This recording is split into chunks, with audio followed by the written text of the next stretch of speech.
Oi pessoal, tudo bom? Então, essa é a aula 3 do minicurso desse fim de semana, intitulado Os Espinhos no Caminho do Analista. Né? Por que os espinhos no caminho do analista? Porque é uma frase que o Jung utiliza aqui nesse volume 18/1 do A Vida Simbólica, que é um dos volumes que eu mais venho recomendando aqui no canal, certo? Não é exatamente os espinhos no caminho do analista, ele utiliza a expressão os espinhos no ofício do terapeuta, né? Mas apenas para soar um pouco mais didático em termos de conteúdo, de frase, né? Para colocar no anúncio do YouTube, né? Para colocar no anúncio que eu falo é colocar no título do vídeo, né? Para colocar no título do vídeo eu converti como os espinhos no caminho do analista, né? Diferente, por exemplo, de Deus como a gente cura, que é uma frase literal do próprio Jung. Né?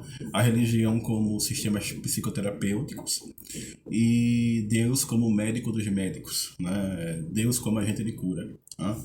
Então, eu gosto muito de pegar frases que o Jung lança, né, que ele escreve, e gosto de criar conteúdos também a partir disso. É até um bom método de estudo, né? Você pegar frases e verificar o conteúdo semântico delas, que eu chamo de quebrar a frase em partes, né? E verificar o conteúdo de experiência que gera aquele assunto, né? A palavra geradora. Né? Mas enfim, isso é um método de trabalho clínico, terapêutico, também psicopedagógico, que a gente pode até aprofundar em um outro momento, certo? Então, eu tenho conversado com vocês nesse mini curso, que por sinal marca, né, o Dia do Psicólogo. Eu escolhi justamente tratar de questões que dizem respeito ao trabalho, ao ofício do analista, ao ofício do terapeuta, tá? De dores e alegrias. Como diria Jung, a nossa vida ocorre numa tentativa de equilíbrio entre a alegria e a dor. Tá? É fundamental que a gente se equilibre entre um e outro. Nem sempre a gente vai estar totalmente feliz, nem sempre a gente vai estar totalmente triste, né? A nossa vida é essa busca de equilíbrio. E eu coloquei como base para o estudo das emoções, por quê? Porque as emoções é que são contagiosas, é que vão envenenar a alma, né? É que vão chocar a todos nós, né? Por meio da possessão, por meio da ativação do complexo. Né? Quantas vezes, né, nós não somos tomados pela emoção, quantas vezes nós não nos emocionamos estando em análise, quantas vezes o paciente traz questões difíceis para a gente e aquelas questões por sincronicidade são questões que nós estamos vivendo e que o paciente também está vivendo e está trazendo para a clínica. E tudo isso vai criando uma relação de significado, uma relação significativa. A projeção, que é o deslocamento de um conteúdo inconsciente, que passa a ser lançado em uma pessoa, né? Pode ser um objeto? Pode. A gente vai entender isso melhor. Mas geralmente Jung fala que ocorre entre pessoas, certo? E mesmo como ocorre com um objeto, nesse objeto a gente projeta a nossa própria alma. Tá? A gente vai entender um pouco melhor daqui a pouco, certo? Então, a projeção tem esse caráter de lançar, projetar. Projetar significa lançar adiante um conteúdo que é nosso e que a gente passa a enxergar no outro. Né? E a transferência é um caso particular da projeção. É como se fosse uma projeção pequenininha. É bom lembrar também da introjeção, que é o processo inverso da projeção. Né? Tem um caráter mais introvertido. Geralmente, pessoas introvertidas sofrem mais, né? Com caráter de introjeção. E geralmente, pessoas extrovertidas são mais projetivas. Né? Quando eu falo sofre, é uma maneira de estar no mundo, né? É uma maneira de estar no mundo. Sofrer não necessariamente ser algo ruim, mas é sofrer a ação de, né? Estar subordinado a um processo maior. Né? E também a gente lembrar, por exemplo, da contratransferência, né? Porque eu mesmo, se eu não soubesse fazer a contratransferência, uma vez que eu já tive paciente borderline, eu sairia daqui da clínica borderline. Uma vez que eu já tive paciente psicótico, eu sairia daqui da clínica psicótico. Uma vez que eu já tive paciente esquizofrênico, eu sairia daqui da clínica esquizofrênico. Tá? O trabalho do analista com o analista como analista, se submeter também a uma análise é algo importantíssimo, porque a profissão do psicólogo é uma profissão dificílima. É por isso que, como fala Jung, na prática da psicoterapia, o analista precisa ter as mãos limpas. As mãos limpas significa cuidar de si. Né? Cuidar de si, inclusive, estando em análise. Ele mesmo, o terapeuta. Inclusive, a exigência para que o analista também fosse analisado, foi o próprio Jung que criou essa exigência e fez essa exigência ao Freud. Né? Então, assim, há inúmeros fenômenos de transferência, de contra-transferência que ocorrem na clínica. Eu me lembro uma vez que eu tive um paciente que era psicótico e ele começou a psicotizar aqui na clínica, né? E qual era a fantasia dele, né? Qual era o conteúdo de alucinação dele, o conteúdo alucinatório dele, uma vez que alucinação significa percepção da ausência do objeto, né? Ele entendeu que ele era psicólogo e eu era o paciente dele, tá? E aí ele se organizou todo, veio falar comigo. Boa tarde, como é que você vai? Você veio fazer uma consulta comigo? Aqui é a minha clínica, aqui é o meu consultório. Né? Ele agindo como se ele fosse psicólogo e eu fosse o paciente dele. E em vez de eu confrontar a fantasia dele, eu me engajei na fantasia dele. Né? Eu fiz a sessão inteira na condição de paciente dele. Né? E aí ele fez a sessão inteira que era dele na condição de terapeuta, na condição de psicólogo. E ele sempre dizia, eu sou psicólogo, você é o terapeuta, ele me ouvia, me dava conselhos e tal. E eu também passei a psicoeducá-lo nesse sentido, né? Porque eu sempre falo que o paciente também nos educa. Né? Existe também um elemento de contra-transferência aí. Tá? Mas uma questão que eu queria colocar com vocês, que é uma questão de método, certo? Que é uma questão epistemológica, é que é a seguinte. Durante muito tempo nas ciências humanas se debateu, né, sobre o problema da objetividade das ciências humanas. Se as ciências humanas são objetivas ou não, ou se elas podem ser tão objetivas quanto a ciência da natureza. Né? Por que essa dificuldade? Por que essa necessidade de debater algo que deveria estar assentado, que deveria ser autoevidente? Porque como o objeto das ciências humanas, né, e o objeto significa aquilo que está posto adiante, né, a gente constrói a objetividade a partir do objeto, como essa objetividade ela é atravessada pela subjetividade, ou seja, se você é um pesquisador das ciências humanas, você vai estudar um campo das ciências humanas, você já está inserido naquele próprio campo, né? Se você vai estudar uma cultura, você já está inserido naquela própria cultura. Se você vai estudar uma sociedade, você já está inserido naquela própria sociedade, certo? E que esses elementos subjetivos, pessoais, tirariam o caráter objetivo da ciência humana. Tanto é que se criou, por exemplo, o mito da neutralidade axiológica, que é um mito positivista, certo?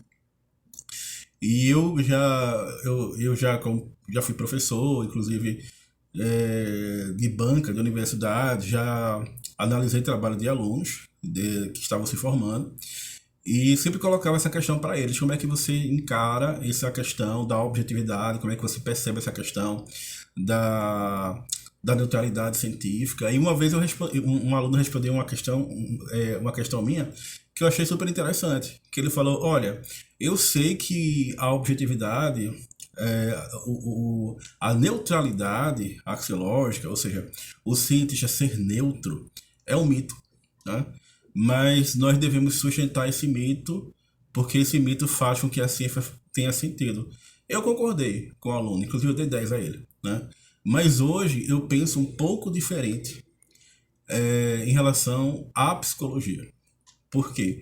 Porque eu penso que o mito da neutralidade já caiu há muito tempo e a gente trabalha não com neutralidade, a gente trabalha com afetividade. Tá? É por isso que eu prefiro chamar a psique de afeto e não de objeto. Tá?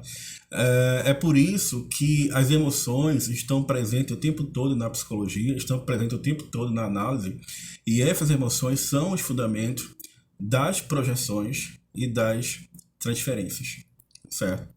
Então é fundamental saber trabalhar sabendo que nós estamos afetando e sabendo que nós estamos sendo afetados. Então, qual é a grande demarque da psicologia clínica? A afetividade. A função sentimento, não é a neutralidade. A análise só funciona por quê? Porque há projeção. A análise só funciona por quê? Porque há transferência, certo? E às vezes, por exemplo, acontece coisa na nossa vida que nos faz não ter o foco na análise, né? Que nos tiram da própria condição de analista. Como, por exemplo, uma vez, quem me conhece de perto sabe, né? Que eu tenho dois gatos, Francisco e Clara, e aí são os amores da minha vida. E aí uma vez Francisco sumiu, segunda-feira de manhã, eu tinha uma paciente para atender, eu procurei o Francisco por toda a casa, e não encontrei, vim atender aqui a paciente de manhã, e quando foi meio-dia eu voltei para casa para procurar Francisco, ele não tinha aparecido ainda, e eu não consegui voltar à tarde para atender os pacientes. Eu tive que entrar em contato com os pacientes e dizer, não vou poder ir, não vou poder atender vocês. Por quê? Porque aconteceu uma coisa na minha vida que eu me senti emocionalmente atingido, que foi o sumiço do meu gato, e eu não estou mais em condições de atender, né? Quando a gente não está em condições de atender, a gente não atende, certo? Muitas vezes a gente não está em condições de atender e a gente não atende. E uma semana depois, Francisco apareceu miando no telhado perto de casa, eu consegui recuperá-lo, graças a Deus, certo? Mas interessante é que eu tinha tido um sonho com o Francisco, o meu gato, que ele tinha ido embora e que de fato ele tinha voltado. E aí eu lembrei, né, estudando Marie-Louise von Franz, estudando Jung, que muitas vezes a fuga de um animal simboliza para o dono do animal a perda da alma, né?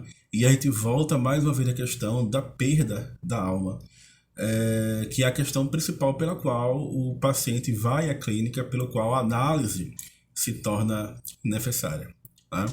Você vê que mesmo quando a transferência ocorre em relação a um animalzinho, aquele animalzinho ali representa a minha alma que foi embora e que eu precisava recuperar a minha alma, veja que o conteúdo psicológico é eminentemente humano, né?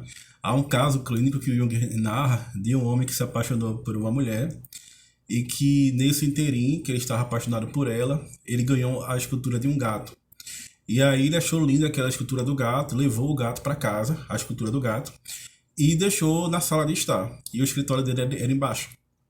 Mas ele começava a trabalhar e a cada 5 minutos, 10 minutos, ele precisava se levantar para ir ver o gato. Depois ele voltava a trabalhar. E ele precisava depois se levantar para ir ver o gato. Depois ele precisava trabalhar. Ele precisava se levantar para ver o gato. Depois ele precisava trabalhar. E aí ele percebeu que estava perdendo muito tempo naquele estado de fascinação por aquele gato. E quando a gente está em estado de fascinação é porque nos encontramos nossa alma no objeto, que ele começou a colocar o gato de frente para ele enquanto trabalhava. Mas quando o gato ficou de frente para ele, ele não conseguia mais trabalhar, porque o gato estava na frente dele. Aí ele pegou o gato, guardava dentro de uma caixa, a escultura do gato, sendo que a cada 5 minutos ele tinha a necessidade de abrir a caixa para olhar o gato, de abrir a caixa para olhar o gato. Eu sei é que depois ele conseguiu se livrar daquela imagem que estava exercendo sobre a alma dele uma influência mágica, né, uma influência psicológica, uma influência arquetípica. E depois de análise, ele descobriu que ele estava projetando, na verdade, o amor que ele tinha pela mulher naquela escultura de gato, né? Que os gatos vêm do Egito também. Toda essa questão da mitologia do gato, que é uma mitologia muito forte. Marie-Louise von Franz escreveu um livro chamado O Gato, né? Em que fala muito da análise, né? E Jung havia percebido isso, que mesmo quando há uma forte conexão emocional com o objeto, no caso uma escultura, ou então até um animalzinho mesmo, que foi o meu caso com o animal que eu tenho, o gato Francisco, ocorre um processo de simbolização tipicamente humano, um processo de elaboração psicológica tipicamente humano, certo? Então, é isso, pessoal. A transferência, a projeção, o papel das emoções ocorre entre duas pessoas que se tornam significativas uma para a outra. Essa relação significativa está presente na análise. A análise só ocorre por conta disso, certo?